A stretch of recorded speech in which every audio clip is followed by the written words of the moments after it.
நாட்டில் ஏற்பட்ட பேரிடர் காரணமாக முக்கியமான ஒரு ஆளை நாங்கள் மறந்தே போயிட்டோம். இவர்தான் அவர் அம்பிட்டிய சுமண தேரர். இவரை கைது செய்ய சொல்லி நீதிமன்றம் உத்தரவு போட்டது தானே. ஆனால் இதுவரைக்கும் அவர் கைது செய்யப்படையலை. அப்போ இன்றைக்கு மட்டக்களப்பு நீதிமன்றத்தில் அது சம்பந்தமாக ஒரு வழக்கொண்டு நடந்தது. என்ன நடந்தது என்பது சம்பந்தமாக விரிவாக விளக்கமாக இந்த காணொலியில் பார்க்க இருக்கின்றோம். பேரிடர் காரணமாக பாதிக்கப்பட்ட இடங்களை ஜனாதிபதி அனுரகுமார திசாநாயக்க அவர்கள் நேரடியாக சென்று பார்த்திருக்கின்றார். அது குறித்த ஒரு தொகுப்பும், அத்துடன் பேரிடர் காரணமாக பாதிக்கப்பட்ட வீதிகள் மற்றும் பாலங்கள் இருக்குதானே, 40க்கும் அதிகமான பாலங்கள் உடைஞ்சிருக்குதாம். எனவே இவற்றை புனரமைப்பதற்கு 1.5 வருடங்கள் செல்லும் என்று சொல்லி மதிப்பீடு செய்யப்பட்டிருக்கிறது. அதோட பெருந்தொகையான பணமும் தேவைப்படும் என்று சொல்லி மதிப்பீடு செய்யப்பட்டிருக்கிறது. அது குறித்த விவரத்தையும் பார்க்க இருக்கின்றோம். தொடர்ச்சியாக வெளிநாடுகளில் இருந்து ஏராளமான உதவிகள் குவிந்த வண்ணமே இருக்கின்றன. அந்த உதவிகளினுடைய ஒரு தொகுப்பையும் இந்த காணொலியில் பார்க்க இருக்கின்றோம். இந்த செய்திகள் உட்பட மேலும் ஒரு சில செய்திகளும் தகவல்களும் இன்றைய காணொலியில் காத்திருக்கின்றன. அத்துடன் கருத்தோவிய பகுதியில் இந்த பிளாக் மார்க்கெட் என்று இருக்கிறதானே, கருப்பு சந்தைக்காரர், அவர்களை பற்றின ஒரு முக்கியமான கருத்தோவியம் இருக்கிறது. எனவே எல்லாவற்றையும் தொகுத்து இந்த காணொலியில் பார்க்கலாம். தமிழடியான் சொந்தங்கள் அனைவருக்கும் வணக்கம். வாருங்கள் காணொலிக்குள் போகலாம். அம்பிட்டிய சுமணரத்ன தேரரை கைது செய்து நீதிமன்றத்தில் முற்படுத்த சொல்லி ஏற்கனவே நீதிமன்றத்தால் உத்தரவு பிறப்பிக்கப்பட்டிருந்தது உங்கள் எல்லாருக்குமே தெரியும். அதுக்கிடையில் பார்த்தீங்கன்னு சொன்னால் அவர் எங்கேயோ ஓடி ஒழிச்சிட்டார். அதுக்கு பிறகு இந்த பேரிடர் பிரச்சனை வந்ததன் காரணமாக எல்லாருமே எல்லா மக்களுடைய கவனமும் இந்த பேரிடரில் இருந்த காரணத்தால் இவரை மறந்தாச்சு. இப்போ பார்த்தீங்கன்னு சொன்னால் ஆள் எங்கேயே தெரியாது. அப்போ இன்றைக்கு மட்டக்களப்பு நீதிமன்றத்தில் என்னென்னு சொன்னால் இவரை கைது செய்ய சொல்லி இவருக்கு எதிராக ஒரு வழக்கொண்டு போடப்பட்டது தானே. அந்த வழக்கை போட்டதை ஒரு சட்டத்தரணி ஒரு ஆள் தான். இப்போ நீங்கள் பக்கத்தில் பார்க்குற இவர் தான் அந்த சட்டத்தரணி. இவருடைய பேர் தனுக்க, பெரிய நீளமான பேர் தான், நாங்கள் தனுக்க என்று சொல்லுவோம். இவர் தான் அந்த வழக்கை போட்டவர். வழக்கு போட்டே 2 வருஷம் ஆகுது. 2 வருஷத்துக்கு பிறகு இப்போ தான் அது விசாரணைக்கு எடுத்துக்கொள்ளப்பட்டு அம்பிட்டிய சுமண தேரரை கைது செய்ய சொல்லி நீதிமன்றம் உத்தரவு பிறப்பிச்சிருந்தது. அதுக்கு பிறகு தான் நாட்டில் இந்த பேரிடர் வந்தது. அந்த கேப்புக்குள்ளே எங்கேயோ ஓடி ஒழிச்சிட்டார் சுமண தேரர். இந்த வரைக்கும் எங்கேயே தெரியல. அப்போ இன்றைக்கு மட்டக்களப்பு நீதிமன்றத்தில் இந்த சட்டத்தரணி இருக்கார் தானே, இவர் போயிட்டு நீதிபதிக்கு ஒரு முறைப்பாடு மாதிரி கொடுத்தவர். இந்த மாதிரி கைது செய்ய சொல்லி உத்தரவு பிறப்பிச்சும் கூட இதுவரைக்கும் போலீஸ் கைது செய்யலை. எனவே என்ன நடக்குது என்று சொல்லி நீங்க பார்க்கணும் என்று சொல்லி மட்டக்களப்பு நீதிபதியினுடைய பேர் தர்ஷினி அண்ணாதுரை.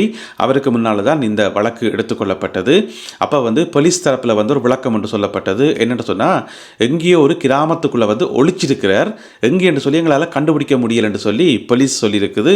மட்டக்களப்பு நீதிமன்றத்தில் இன்றைக்கு எங்கேயோ ஒரு கிராமத்துக்குள்ள ஒளிச்சிருக்கிறார் என்று சொல்லி அப்போ நீதிபதி போலீஸுக்கு உத்தரவு போட்டுக்கிறார். இன்றைக்கு 15ஆம் தேதி, வார 15ஆம் தேதி நீதிமன்றத்தில் விளக்கம் சொல்லணும். யார் சொல்லணும்னு சொன்னால், மாவட்ட போலீஸ் அதிகாரி விளக்கம் சொல்லணும். எங்கள் சுமண தேரர் ஏன் அவரை கைது செய்யலை, கைது செய்யாமல் விட்டதுக்கான காரணம் என்னென்னு சொல்லி. உங்கள் எல்லாருக்குமே தெரியுமா நினைக்கிறேன், இந்த அம்பிட்டிய சுமண தேரரை ஏன் கைது செய்யணும், அவருக்கு எதிரான வழக்கு என்ன வழக்கு என்று சொல்லி உங்களுக்கு தெரியுமா நினைக்கிறேன். அதாவது தென்பகுதியில் இருக்கக்கூடிய தமிழ் மக்களை சிங்கள மக்கள் வெட்டணும் என்று சொல்லி ஒரு அரிய தத்துவம் என்று சொல்லிட்டார். கோவத்தில் சொன்னது தான் சொன்னவர். ஆனால் அப்படி சொல்லலாமா? சொல்லக்கூடாது.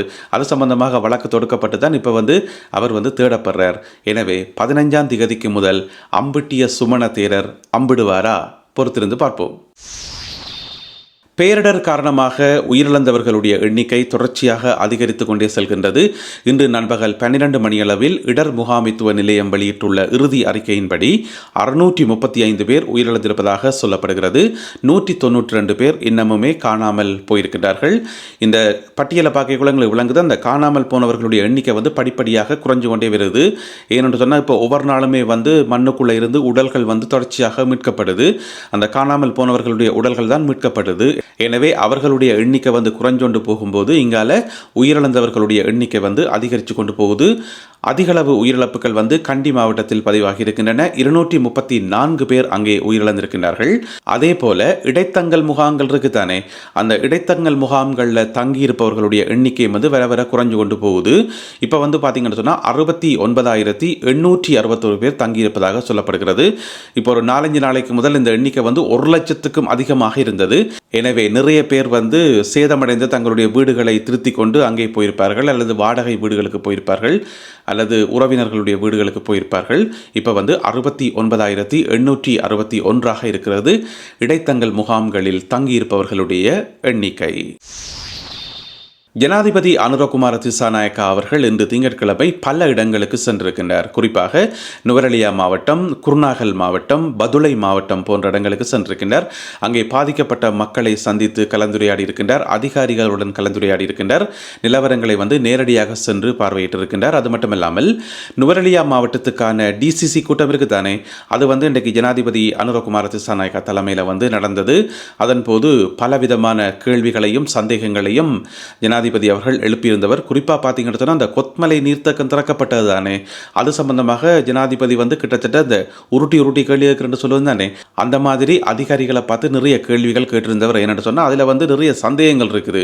கொத்மலை நீர்த்தக்கம் திறக்கப்பட்ட அன்றைக்கு இரவு பார்த்தீங்கன்னு சொன்னால் நிறைய பேர் பதட்டப்பட்டு எங்கே ஊருன்னு தெரியாமல் மக்கள் எல்லாம் பிட்டி அல்லோல கல்லோலப்பட்டு அதுக்கிடையில் சமூக வலைத்தளங்களில் பொய்யான செய்திகள் எல்லாம் பரவி பிட்டிய பிரச்சனையானது. இன்றைக்கு கூட்டத்தில் அது சம்பந்தமாக திரும்ப கேட்டவர், அதை ஏன் திறக்க வேண்டி வந்தது, அது திறக்கிறதுக்கு முன்னால் நீங்கள் சரியான நடவடிக்கைகள் எல்லாத்தையும் மேற்கொண்டீங்களா என்ன ஏதுன்னு சொல்லி ஒரு முழுமையான விளக்கம் ஒன்றை கேட்டு அறிந்து கொண்டார் ஜனாதிபதி அனுரகுமார திசாநாயக்கா அவர்கள். அதே போல பாதிக்கப்பட்ட மக்கள் மற்றது வீதிகள் மற்றது சகல விதமான புனரமைப்பு பணிகளும் எவ்வளவு விரைவாக முடியுமோ அவ்வளவு விரைவாக, அதாவது இந்த மாதம் டிசம்பர் மாதம் 31ஆம் தேதிக்கு முதல் பெரும்பாலான மக்களுடைய வாழ்க்கை இயல்பு நிலைமைக்கு வரணும் என்றதை ஜனாதிபதி அவர்கள் மீண்டும் வலியுறுத்தி இருக்கின்றார். பணிகள் மிக மும்முரமாக நடைபெற்று வருகின்றன. வீதி அபிவிருத்தி அதிகார சபை இருக்குத்தானே, RDA, அவர்களிடமிருந்து ஒரு அறிக்கை ஒன்று வந்திருக்குது. அதில் என்ன சொல்லப்பட்டிருக்குன்னு சொன்னால், நாடு முழுவதும் பாதிக்கப்பட்ட பாலங்களினுடைய எண்ணிக்கை, அதாவது சின்ன சின்ன சேதங்களோட நிறைய பாலங்கள் இருக்குது, ஆனால் பெற்றும் சேதங்கள் அடைந்த பாலங்கள் இருக்குதானே, அந்த பாலங்களினுடைய எண்ணிக்கை 40 என்று சொல்லப்பட்டிருக்கிறது. 40 பாலங்கள். இந்த 40 பாலங்களையும் புனரமைச்சு கட்டி முடிக்க 1.5 வருஷம் தேவைப்படும் என்று சொல்லப்பட்டிருக்கிறது. 1.5 வருஷம் தேவைப்படும் என்று சொல்லி, அது மட்டும் இல்லாமல் அந்த அறிக்கையில் இன்னும் ஒரு விஷயம் சொல்லப்பட்டிருக்கிறது. உங்களுக்கு தெரியும், நாடு முழுக்க நிறைய வீதிகள் பாதைகள் எல்லாம் பாதிக்கப்பட்டது. அதில் ஏத்தர வீதி மற்றது பீத்தர வீதி, இந்த 2 தர வீதிகளும் மட்டும், அதாவது இப்போ கிராமிய ஒழுங்கைகள் சின்ன சின்ன குச்சொழுங்கைகள் அதை கணக்கில் எடுக்காமல் இந்த 2 வீதிகளை மட்டும் புனரமைக்கிறதுக்கே 19,000 கோடி ரூபாய் 19,000 கோடி ரூபாய் தேவைப்படும் என்று சொல்லி RDA முதல் கட்டமாக மதிப்பீடு செய்திருக்கிறது. எனவே அந்த பணிகளையும் செய்து முடிப்பதற்கு குறிப்பிட்ட சில காலம் செல்லும் என்று சொல்லி RDA தெரிவித்துள்ளது. இலங்கைக்கு வெளிநாடுகளில் இருந்து தொடர்ச்சியாக உதவி பொருட்கள் வந்த வண்ணமே இருக்கின்றன. அந்த அடிப்படையில் சீனாவில் இருந்து விமானம் ஒன்று வந்திருக்கிறது. கிட்டத்தட்ட 40 கோடி ரூபாய் பெறுமதியான நிவாரணப் பொருட்களை தாங்கியவாறு இந்த விமானம் சேர்ந்திருக்கின்றது. அவற்றினுடைய மொத்த நிறை பார்த்தீங்கன்னு சொன்னால் 85 தொன் என்று சொல்லப்படுகிறது. அப்போ ஒரு தொன் 1000 கிலோகிராம். அப்போ 85 தொன் என்று சொன்னால் 85,000 கிலோகிராம் அளவுள்ள நிவாரணப் பொருட்களை கொண்டு வந்திருக்கிறது இந்த சீன விமானம். இந்த விமானத்தில் பார்த்தீங்கன்னு சொன்னால் கொண்டு வரப்பட்ட பொருட்களில் உணவுப் பொருட்களோட சேர்த்து லைஃப் ஜாக்கெட்ஸ், உங்களுக்கு தெரியும் லைஃப் ஜாக்கெட்ஸ், அது கொண்டுவரப்பட்டிருக்கிறது. டென்ட்ஸ் கொண்டுவரப்பட்டிருக்கிறது. அதே போல வேறு சில அத்தியாவசிய பொருட்களும் கொண்டு வரப்பட்டிருப்பதாக சொல்லப்படுகிறது. இவற்றினுடைய பெறுமதி 40 கோடி ரூபாய் என மதிப்பீடு செய்யப்பட்டிருக்கிறது.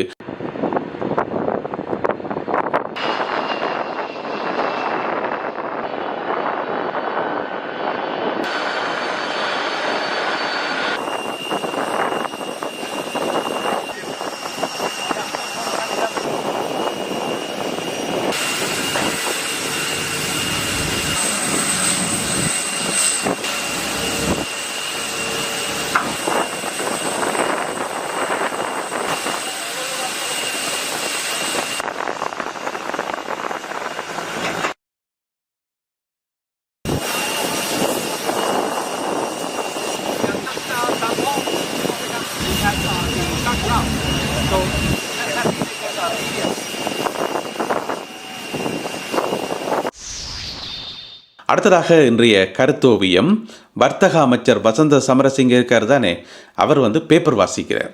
அந்த பேப்பரில் ஒரு செய்தி போடப்பட்டிருக்கு. என்னென்னு சொன்னால், இந்த பேரிடர் காரணமாக 2 லட்சம் ஹெக்டேர்ஸ் 2 லட்சம் ஹெக்டேர்ஸுக்கும் அதிகமான பயிர்கள் சேதமாகி இருக்குது, அழிவடைஞ்சிருக்குன்னு சொல்லி அந்த செய்தியில் போடப்பட்டிருக்குது.